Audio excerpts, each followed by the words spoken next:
Bonjour, Natalie here. Welcome to FrancoFoods. This week, I've been hankering a taste of nostalgia. This is why I decided to try my hand at making Mae West. Now, some of you might be wondering, what is that? What is a Mae West? Some might be thinking, wait, wasn't she an actress in like the 30s? Others might have heard of the cocktail or even something else. Well, if you're from Quebec, you know that a Mae West is a snack cake covered in chocolate and is, for people like me at least, a national treasure. And Mae West have been made by the Vachon Cake Company for quite a while. With the current situation, I haven't been able to see my family for over a year, and I've been thinking a lot about them, as well as the treats I enjoy when either I go visit them in the Montreal area or when they visit me in New Hampshire. Since Mae West are readily available throughout Quebec and parts of the Maritimes, and maybe I think in Ontario too now, this is not something you'd normally make yourself. So I couldn't find like an official recipe to make my own. So I decided to approach this project logically. A Mae West is comprised of 3 parts. You got the white cake, the filling, and the chocolate covering. For the cake, I decided to use my mom's recipe. It calls for shortening instead of butter, so it has a really nice white color. You know, whenever I make this recipe, my mom's cake recipe, I'm back at being a little girl sitting at the kitchen table watching her and waiting to lick the spatula. I have to say, for a long time, I did not like spatulas because she could really take everything out of the bowl and there was not a lot left for me to lick. But I now appreciate them as a baker myself. Now, even though I've eaten my fair share of Mae West, I've never thought of learning about the origin. From what I could find, there's actually limited information prior to Mae West being owned by the Vachon Bakery Company. And even then, there's some details that are kind of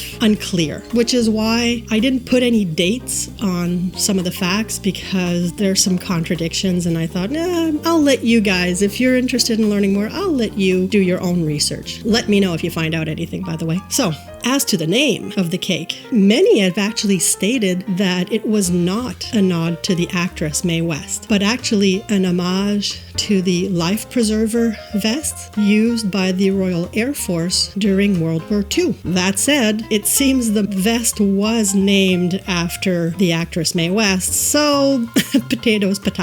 For kicks and giggles, though, I do recommend look up things named after Mae West. I think you'll be surprised to how popular she was. Now, to make the cake part of the Mae West, I'm spreading the batter in a cookie sheet. I have a pretty big pan that I use. It's like 13.5 by 19 inches, so I'm hoping it'll make it fairly thin once it's baked. If you don't have a big pan like that, you might want to split the batter between 2 bakes, two smaller trays, because it is supposed to be somewhat thin cake-wise. Also, I do have a silicone mat for the cookie sheet, but I prefer to use parchment paper because I'm going to be eventually cooking out the rounds and I didn't want to damage my mat. Now, time for the filling. A Mae West filling is not a whipped cream type or a pudding type. It's not like a Boston cream type of filling nor a Twinkie type of filling. It's more like a buttercream. So I am making a basic vanilla buttercream icing. One of the things you'll notice if you see,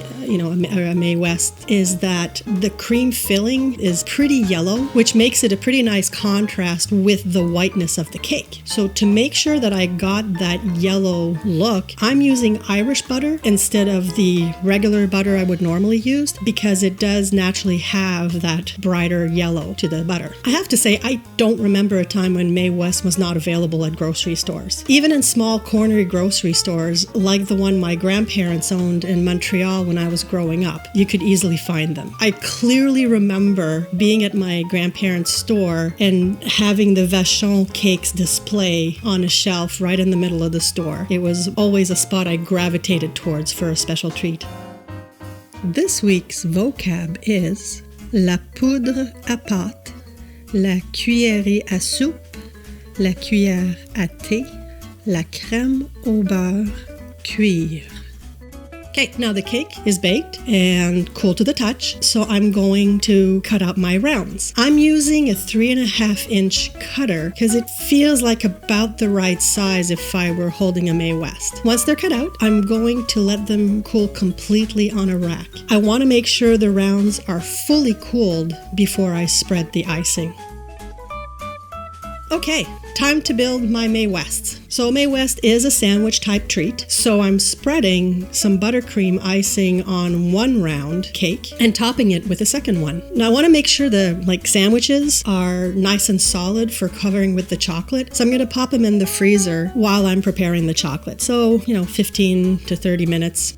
I have a fair amount of chocolate that I'm going to melt, so I'm using a double boiler method, but some of you, if you're comfortable doing so, feel free to use a microwave or any other technique. Okay, gadget alert. If you do a fair amount of candy or chocolate work or fudges that you need to keep an eye on temperature, I highly recommend the spatula I'm using. There's a whole bunch of models, so I'm not pushing a product or anything, but it has a built-in thermometer, so it's really easy to keep an eye on the temperature while I stir it. So just an FYI, because I really love this thing. If you decide that you do want to look them up, just Google spatula with built-in thermometer and you'll see there's a whole bunch of different models. Okay, so the Mae Wests are bigger than I expected, but they're looking good. I'm feeling pretty good about this. And I don't want to make a huge mess with the chocolate, so I'm covering the sides first, and then with a spatula, I'm going to cover one of the tops. I have to say, I'm wondering maybe my chocolate is a little bit too thick. I guess we'll see when all is said and done.